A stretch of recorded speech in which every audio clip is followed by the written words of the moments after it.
بکواس کر کے آیا ہے، اگر مسجد تک نہ لا سکے نماز پڑھنے کے لیے اور وہاں سے آج ہی بنا بیٹھا ہو۔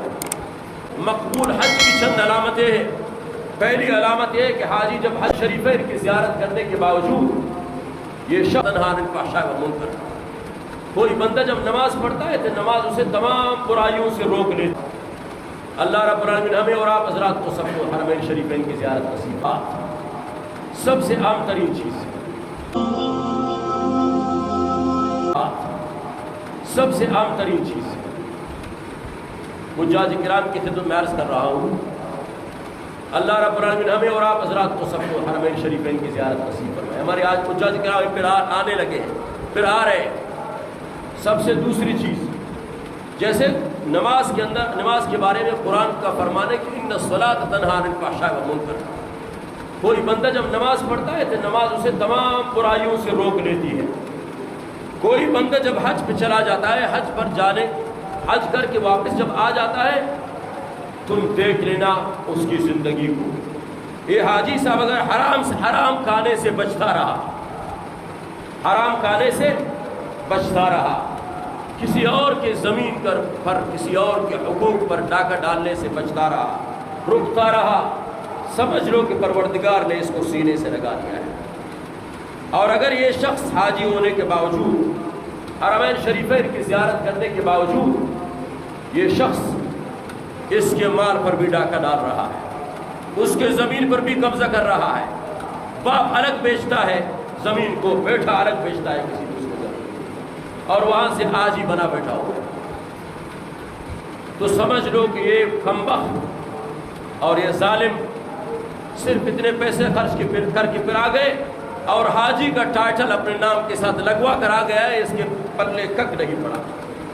اسے کچھ بھی حاصل نہیں ہوا، کچھ بھی نصیب نہیں ہوا۔ یہ دو چیزیں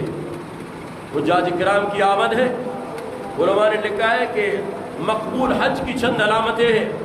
پہلی علامت یہ ہے کہ حاجی جب حج سے واپسی پر آ جائے اپنے ملک میں، اس کی زندگی میں دیکھو محمد مصطفیٰ کی سنتیں نمایاں نظر آنے لگی، سمجھ لو اس کا حج قبول ہو گیا ہے۔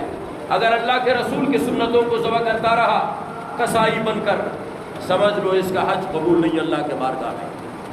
اور دوسری علامت اور دوسری سب سے اہم نشانی، حج کر کے واپس آ گیا اور حرام سے بچتا رہا، کسی غریب اور کسی مظلوم کے زمین پر، اس کے مال پر، اس کی جائیداد پر ڈاکہ ڈالنے سے رکتا رہا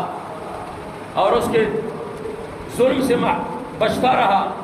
سمجھ لو کہ واقعتاً یہ حاجی ہے اور اس کے حج اللہ کے بارگاہ میں قبول ہے۔ اگر اس نے حج کرنے کے باوجود بھی وہی ڈگر، وہی طریقہ کار، وہی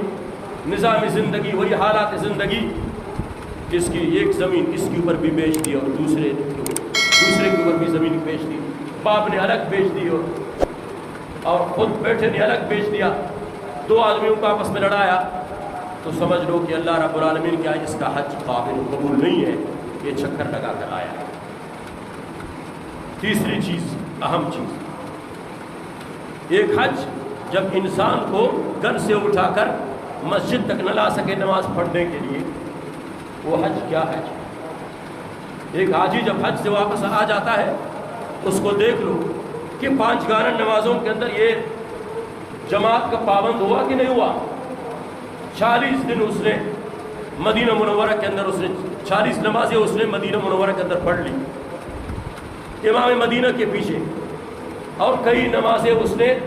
بیت اللہ کے سامنے امام حرم مکی کے پیچھے اس نے نمازیں پڑھی، کئی نمازیں جماعت کے ساتھ پڑھ لی، لیکن وہاں کے نمازوں نے اس کی ایمان میں اتنی قوت پیدا نہ کر سکی کہ اپنے ملک میں آ کر پھر 5 گانے نمازوں کے لیے مسجد میں نظر نہیں آیا،